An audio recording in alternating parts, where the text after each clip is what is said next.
Welcome to the broadcast. My name's John Mayfield, the real estate tech guy, and this is Webinar Wednesday. That's right. We're going to do a short webinar. We're actually going over a topic from the outline. Today we're using the PSI outline for the real estate examination. So what we're covering works in all 50 states. So it doesn't matter what state you're in. You need to know this information for your national portion of the real estate examination. And today I want to actually go over to the screen. I want to show you what we're covering today. We're actually taking a look at this section right here, which is D, types of encumbrances. And I'll just annotate this very quickly for you so you can see what we're covering here. So we are actually covering this section right here, and actually we're going to come right down here. We're going to look at all of that. Now you can see there are only 2 questions, they say, from types of ownership, but you need to know this for the national examination, and that is actually what we're going to cover on today's broadcast. So I'm going to bring up just a basic PowerPoint slide, and I want to look at the first item I want to look at is called Tenants in Common. So we're going to go right here. I'll pick out a pen, and so we're going to look at tenants. I'm a creative speller, okay? In common, and we're going to just kind of go through all of this information here. Get rid of a couple of items on the screen for me, just give me a little bit more room. So what I want you to understand is that we're really looking at several different types of ownership. And when I put tenants in common on the board, I want you to think, and I want you to write in your notes, co-ownership, okay? Co-ownership. Well, what do you mean by co-ownership, John? Well, it means there are what? 2 or more owners. So co-ownership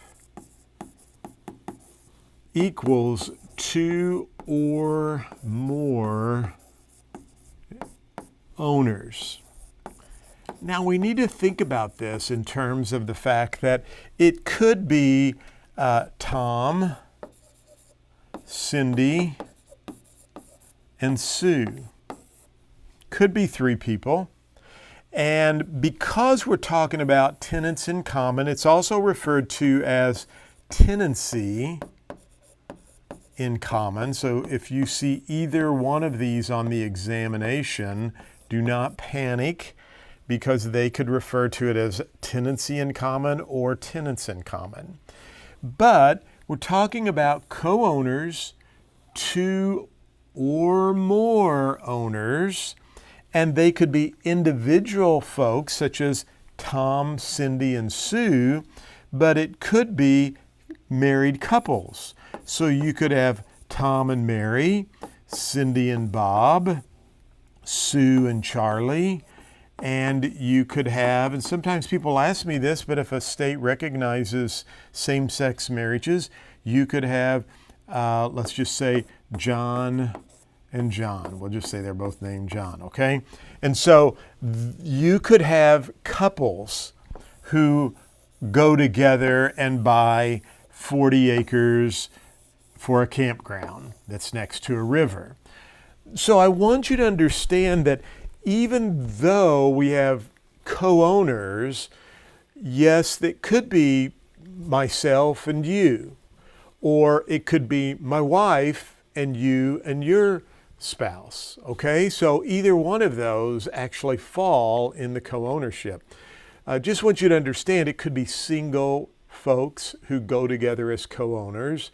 Could also be husbands and wives who go together and buy property. I know some folks who went together, several families, so the husbands and wives went together and they actually purchased some land near a river, and they set up a pavilion and they have a campground there, and that is a co-ownership situation. Okay, everybody's with me there. Now let's build on this co-ownership situation, because we know that we know with this we have two or more owners. Everybody's with me there.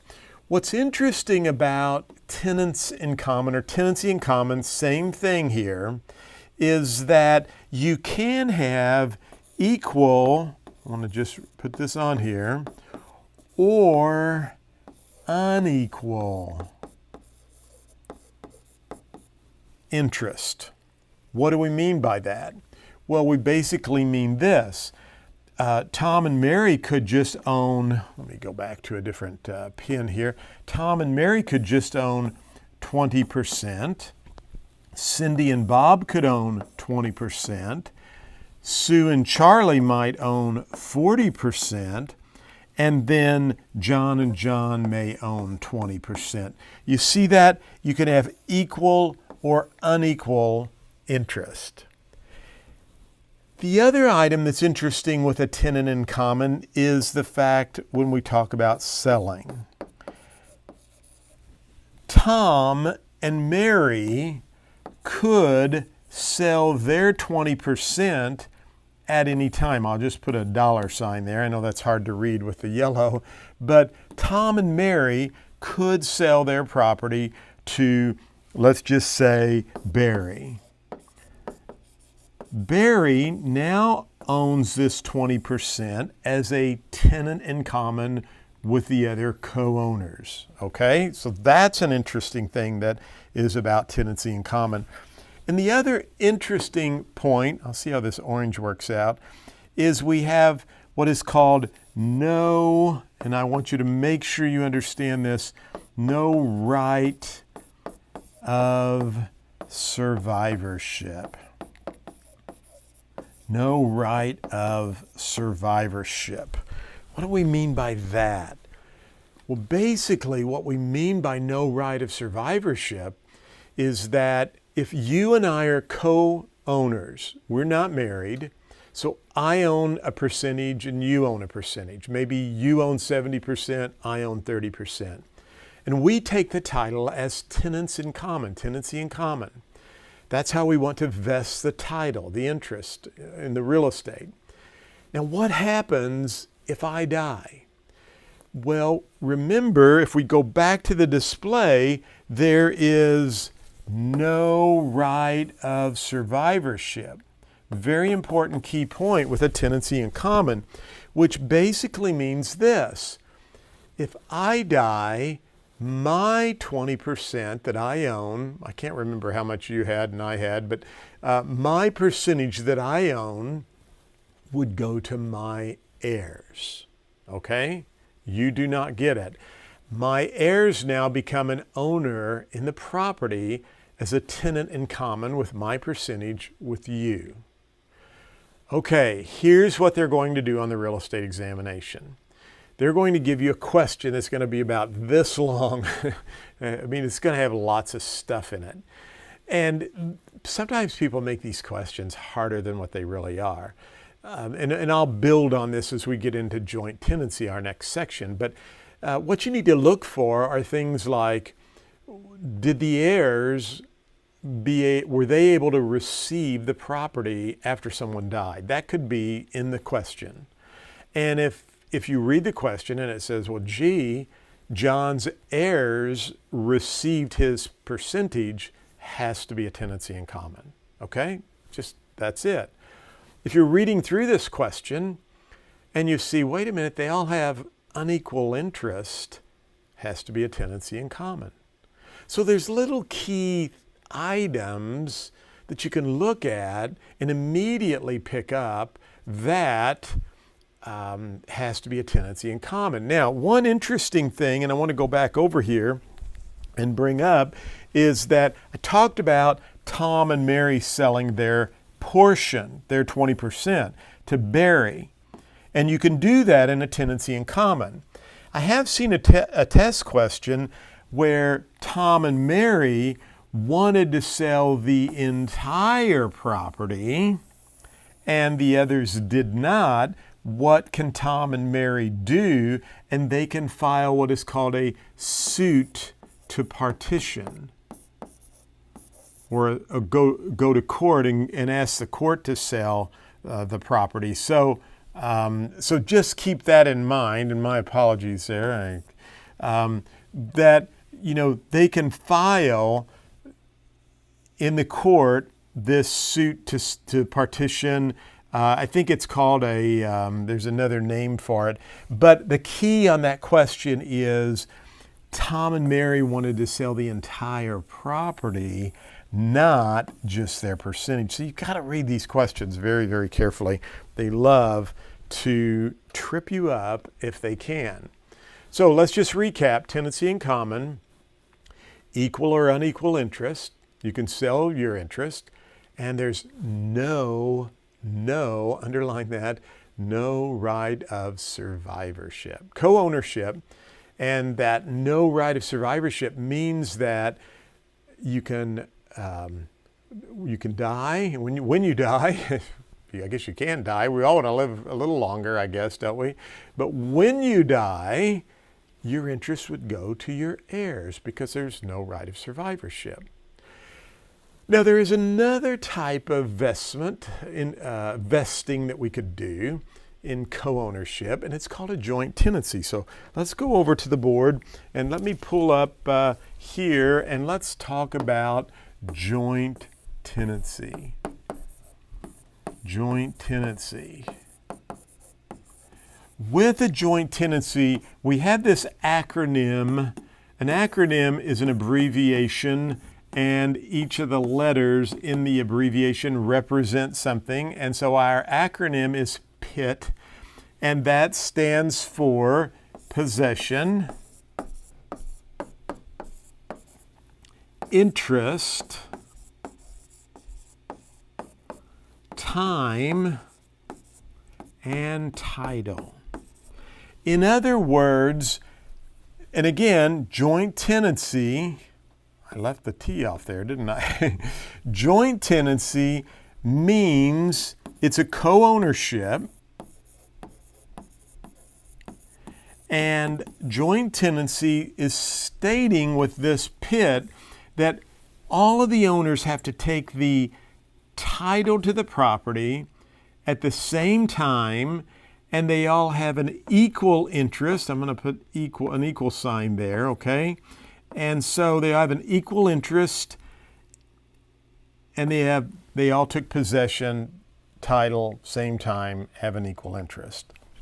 So if you see a question and they all have 25% ownership, we'll just say there's 3 people, and this is Sue, Bob, and Barry. They all have 25% interest. They had to have taken title to the property at the same time. They all have the same interest, possession, so forth. PIT has to be in place there. Now, with a joint tenancy, we have this thing called right of survivorship. And again, I'm a creative speller, so right of survivorship.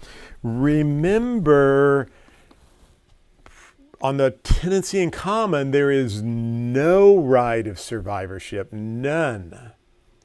And no right of survivorship says that if one party dies, their heirs receive their interest.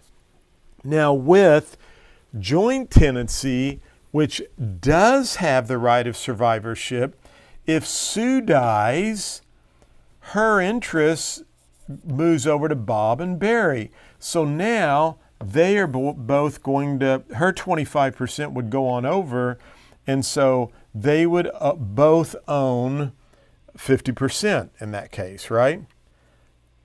I guess that's not a good example. Let me Live YouTube, we need equal, so this would need to be, we'll put Charlie up here. Charlie owns 25%. There we go. That's 100%. So now, some of you caught that earlier, and my apologies.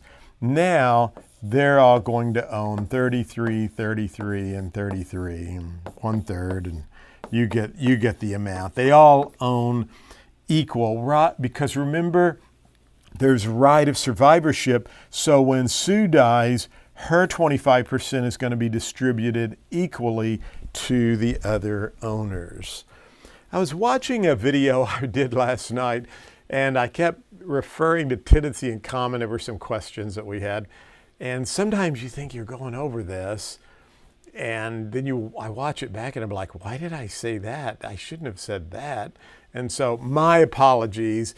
You probably caught that, but if there's only 3 joint tenants, they would have all had to have owned 33 1/3 and on out. But I added a 4th person so that they each own 25%. My bad. So anyway, hopefully you get that. And if you did catch that, good job. You're doing all right. The teacher makes mistakes too. That's why I always say you have to read the questions a couple, 3 times. I read one last night and I gave the answer, and then I'm like, after I thought about it and looked at it and we talked about it, I said, wait a minute, I think the answer would be this. And so that's why it's so important to read the questions a couple of times, okay? And that's why I don't edit any of these, because I want to drive home that point that you can make some mistakes here and miss that. But let's go back to the board, just so you know that with a joint tenancy, we have right of survivorship, equal interest. They took title at the same time. Now, when you see some of these questions, it's going to be real easy for you to be able to answer these co-ownership questions. Because if they have equal interest, that's going to kind of tip you off that it's a joint tenancy. Not necessarily, but they'll give you some more information in the problem, and maybe someone dies. And then they're going to say the other joint tenants got their part. And so how does that work, or what type of ownership did they have?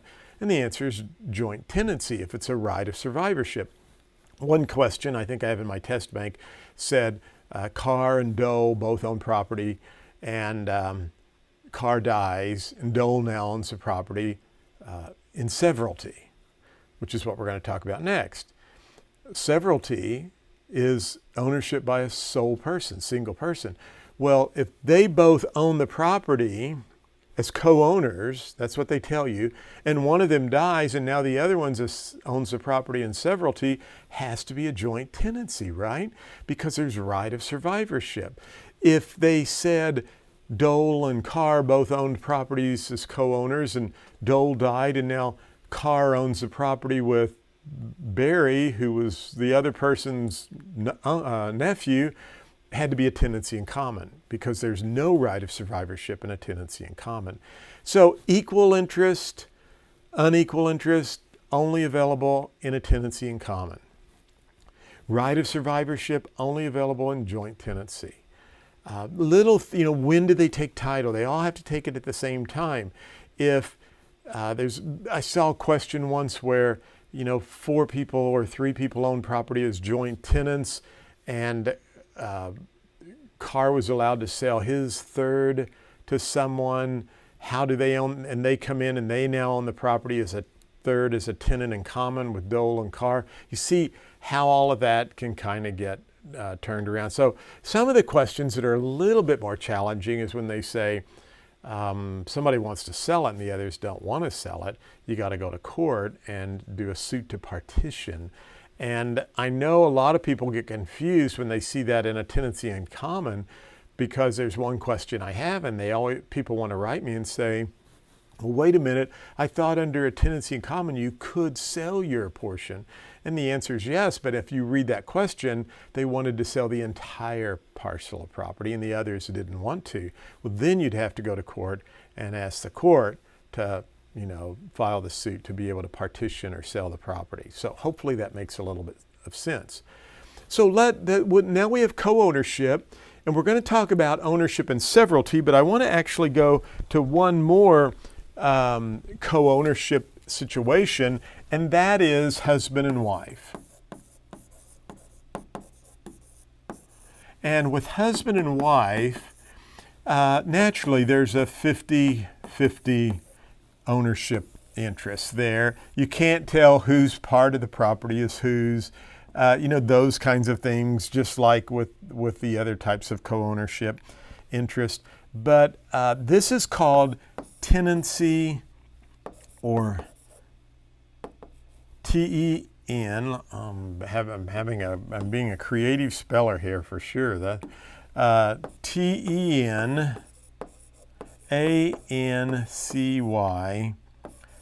by the entirety,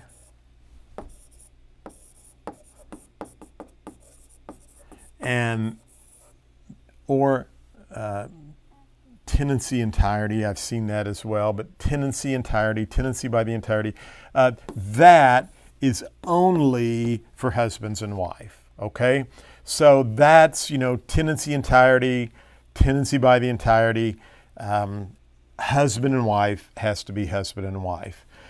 Don't forget that. Now let's talk about sole ownership or single ownership. Sole ownership is by a single person, and we call that ownership in severalty. Ownership in severalty. Now, little key here, sole, S, right? Single person, S, severalty, S. Kind of throws you off because you see this several, like it's several people, but it's not. It's single. It's a sole ownership by a single person. And so just kind of remember the S. S for sole, single. It's ownership and severalty. And the other important thing to note here, and they love this question on the exam, is that corporations, I'll just put that over here, corporations will take title in severalty, okay? Because a corporation is considered a single entity. Had a question one time, and it said that Acme Realty or Acme Corporation or ABC Inc. is the way it was worded. It had the INC for Inc. How would they take property? And they would take property in severalty. And I had a student one time, she said, well, what's Inc. mean? INC period, what's that mean? And so we take for granted not everybody knows what Inc. is. So if you see, ABC Inc., this Inc. stands for incorporated, and that means it's a corporation, which means it's a single entity, which also means they would have to take title in severalty. All right, good job. Now, we've got a couple of other items that I want to cover that are on the exam. I'm going to go pull those up right now just so we are familiar with those. And it is right here, I believe. And that is, so we talked about tenants in common, joint tenancy, talked about ownership and severalty, sole ownership. I want to talk about timeshares, condos, and condominiums. And I did some videos in my course. So we'll talk about condos and cooperatives and the difference. With a condo, you're actually buying real estate. You're getting a legal description. You are buying real estate. It just is the block of air. So if you buy a condo, my mom had a condo, and so she this was her unit, and she had a garage, and then the people next door had a unit, and that was the garage. And so here's A and B. Now, my mother, in this example, she owned a block of air, basically is what she owned. She only owned the inside of that unit. And so she had a legal description that basically was a meets and bounds that described her condo from the interior, the block of air.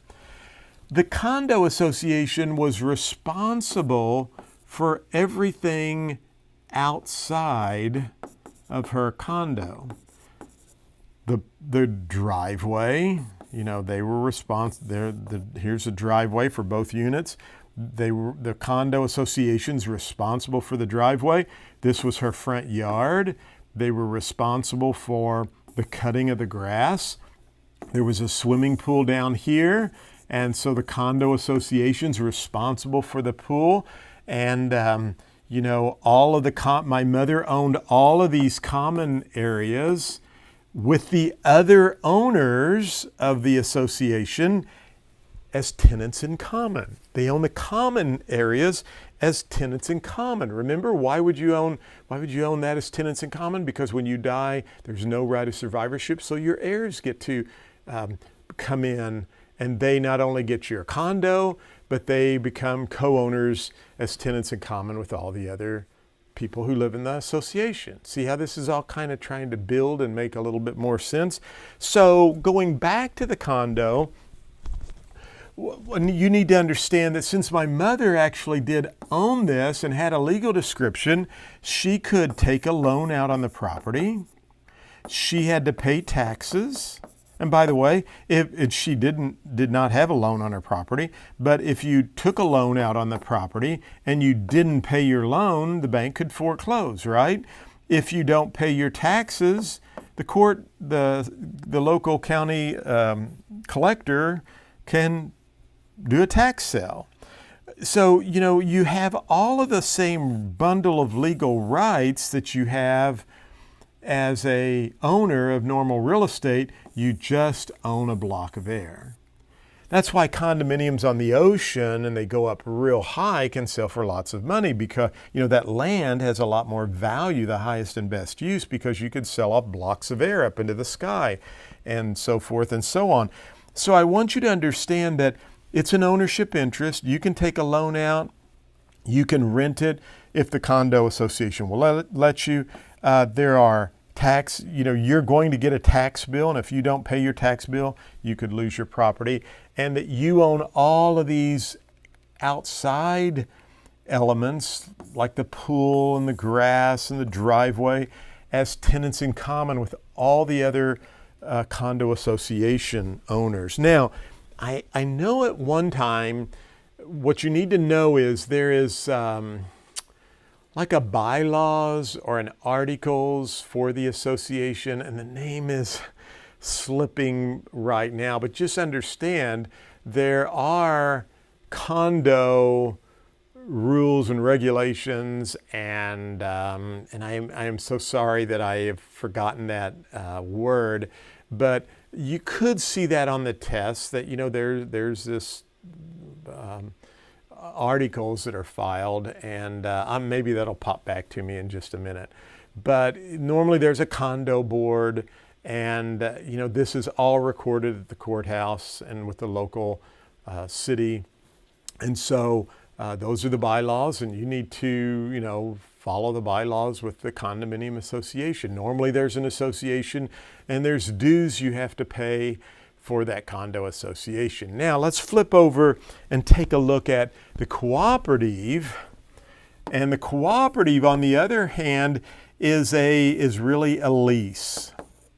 We call it a long-term proprietary lease. And so with the lease, remember, that's really personal property, right? It's, in some respects, it's kind of like you're buying stock in some situations in the cooperative as well. So the cooperative actually is selling you stock and maybe a long-term proprietary lease. It's personal property, and it's a little bit different in this than a condominium because you're going to have a fee that you have to pay to the co-op, and if you don't pay your fee, everyone else in the building is going to have to pick up your tab. Does that make sense? Where over here, if you don't pay your fee, it's just you that suffers. Nobody else in the condominium complex suffers. The bank will foreclose and resell the property just like they would any other property. But in a cooperative, you're being issued stock, and so if you don't pay that monthly fee, all of the other people in the building will have to pay that for you. A good example, a friend of mine lives in a cooperative in a city, and he was telling me they were having to do a lot of repairs for this building. It's a kind of a nice building in a big, large city. And I'm sure the units probably sell for several $1 million a piece. They were doing a lot of repairs and updates to the building. And I believe everyone's share for the work that needed to be done was it was a lot of money. I don't know how much, but it was a lot of money. For some of us, it'd be what we would pay for a home, right? Well, if someone in that cooperative says, I'm not paying that, I don't want to pay that, well, everybody else in the building's going to have to pick up the tab for them. And that's why you're just actually issued a proprietary lease or stock, because they could, I guess, always take that away from you. You're not going to have to know all the details for that on the exam. What you need to understand for the exam is this, and let's just go back over this. A condo is ownership interest. You get a legal description, you own it. With a cooperative, it's stock, it's like a lease, and it's just personal property. Okay, totally different. And that's probably how you're going to have to know and what you'll have to be able to answer those for the exam. So hopefully that will give you, and I think most of those questions will be fairly easy to answer.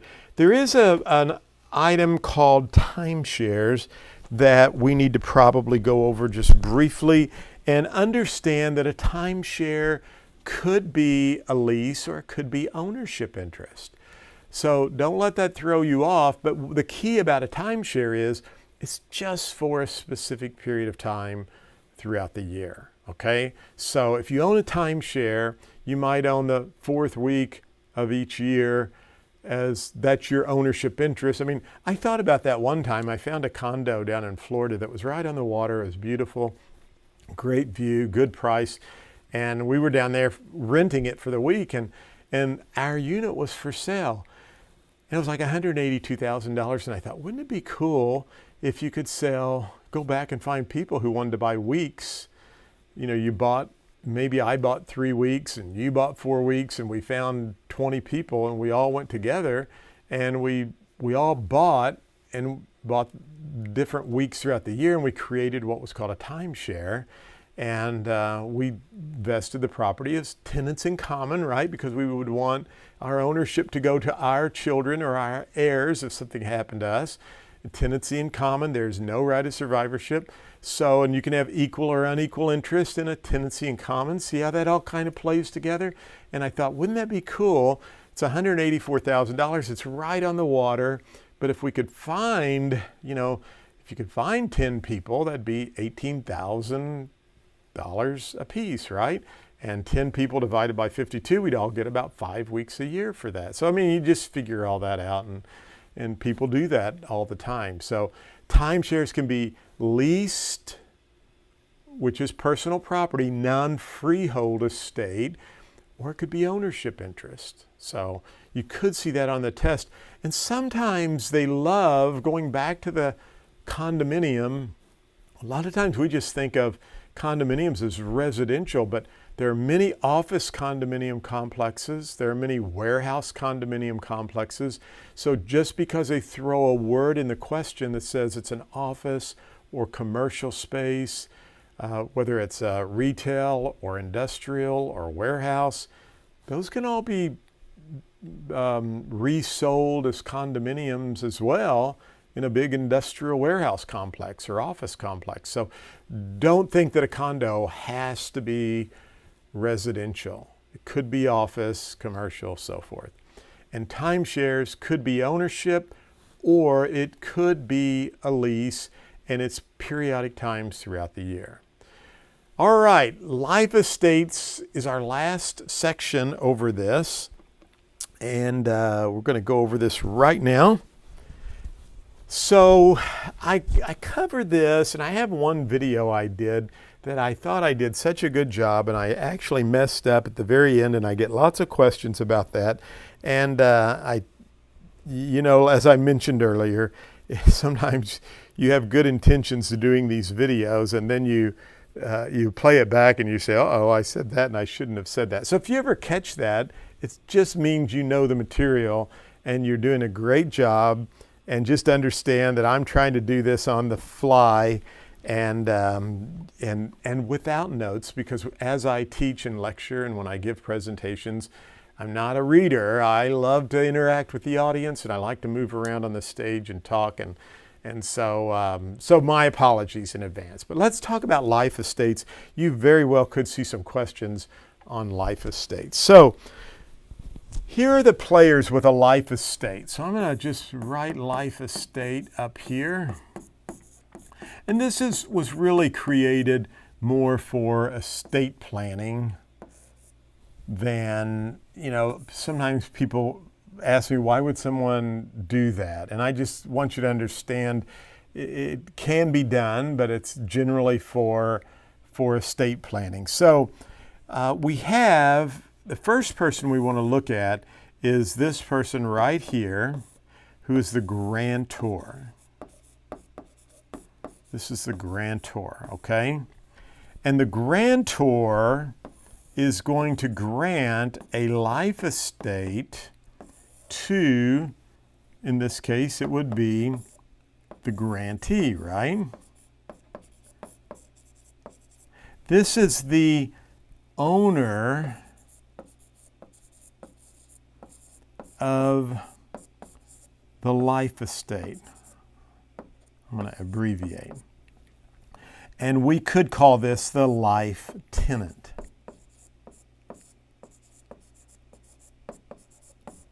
Okay, so we have a grantor grants the property to the grantee. Let's say this is the dad and this is the daughter.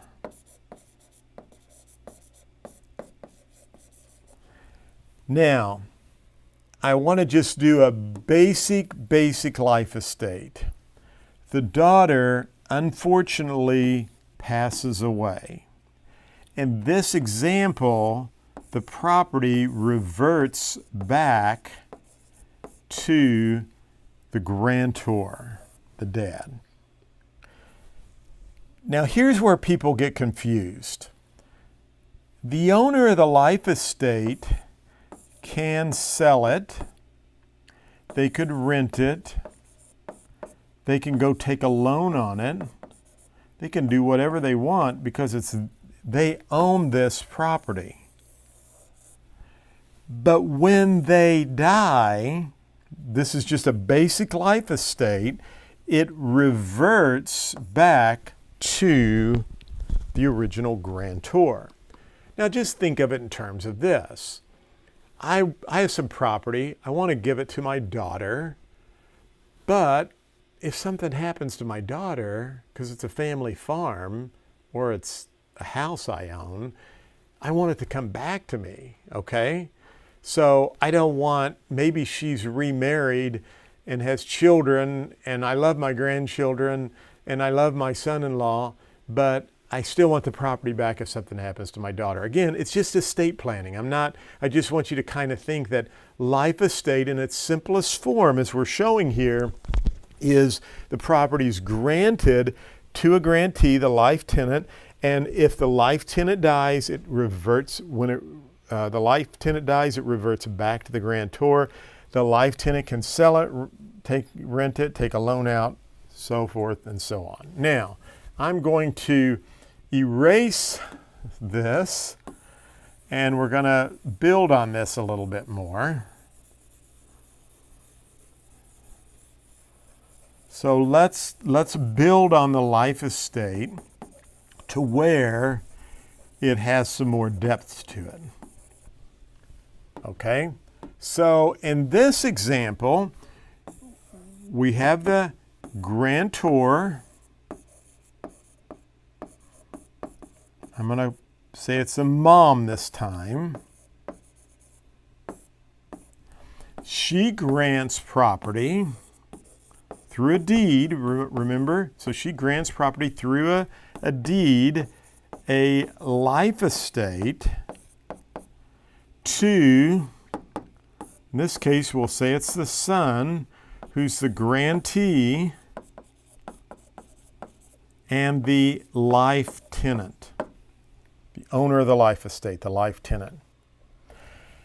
Now this time, the mother, the grantor, names a remainderman. So we got a new player on the scene.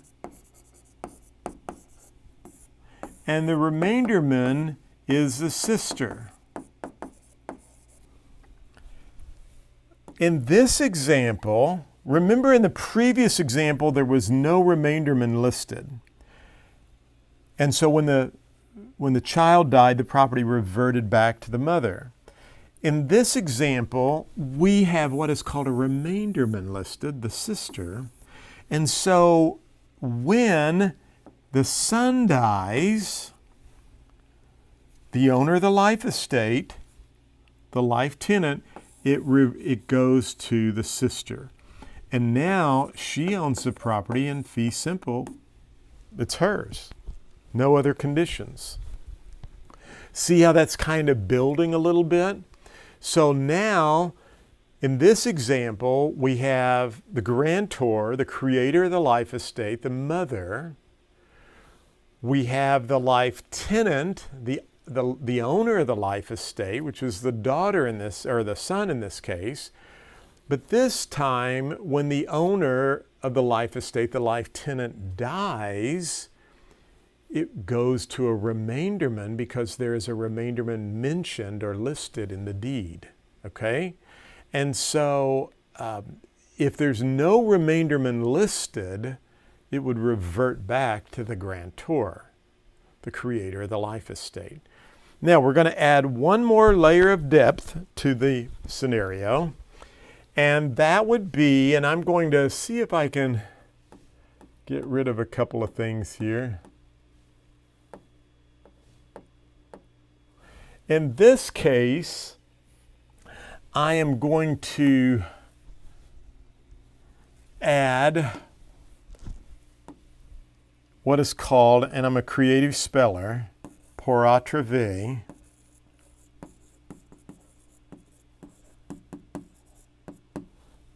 P-U-R-A-U-T-R-E-V-I-E, I believe. But again, just bear with me, pour à travers. It's in your course book, and pour à travers. And this is when it's based on someone else's life, based on the life of another.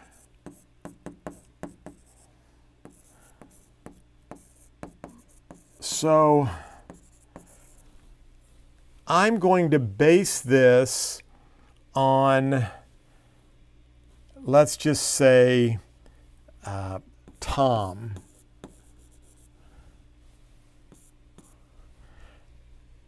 Who's the mom's boyfriend, okay? So what I want you to know is this. When Tom dies, I'll pick a different color here. When Tom dies, remember we have what's called pour à travers. When Tom dies, at that point, the property would either go to a remainderman if there's one listed. If there's no remainderman listed, then the property reverts back to the mother. So we're setting up a life estate for the son But this time we have pour atrevet, which is for the life of another. And when that person dies, it's either going to revert back to the mother if there's no remainderman listed, or it would go to the remainderman if mom had listed a remainderman on the deed. So life estates can get a little bit complicated and challenging. I have some great videos on my YouTube channel that you can watch. In fact, I want you to subscribe to my YouTube channel. Be sure and click the bell. You'll be notified each and every time we go live. Some of my videos I record and they're going out live, but they have been recorded, like this specific video, okay? So, and sometimes I try to jump on so I can answer any questions. So any comments you have, always feel free to ask those. But we'd love for you to subscribe to our YouTube channel. Hey, we're on Instagram, we are on Facebook. We even have, I can't say her name because she's right over there, but she's, you know her name. She's with Amazon. It's that little round disc, and sometimes I put things on my shopping list. But you can go, if you have one of those at home, subscribe to our Global Real Estate School flash briefing, and you can listen to our podcast there, which, by the way, we have a podcast, almost 100,000 downloads. So check that out. You can take us with you when you're exercising, in your car. Lots of students who really tell me that's been a big help for them.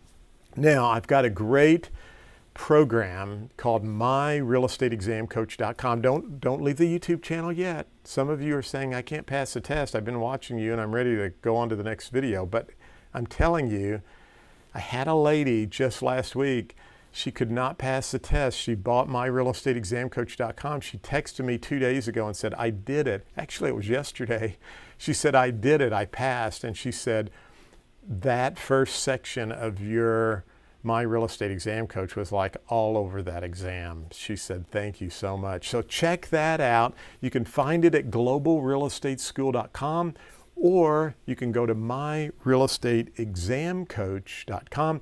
We also have a brand new coaching program called 5 Minutes to Jumpstarting Your Real Estate Career. I'm telling you what, it will help you. It's so ridiculously cheap, inexpensive, but like I'm telling you, it's my 42 years of stuff that has made me thousands of dollars as a real estate professional, and I'm like sharing it with you as to be your coach. So go check that out, 5 Minutes to Jumpstarting Your Real Estate Career. It's all at globalrealestateschool.com. We'd love to have you as a student. Write us anytime you have questions. Give us 5 stars and a thumbs up. And hey, if you don't want to give us a thumbs up, that's fine too. We can take the criticism and we'll try to improve and do better. But we appreciate you watching. I want you to go out and make it a great day. Thank you.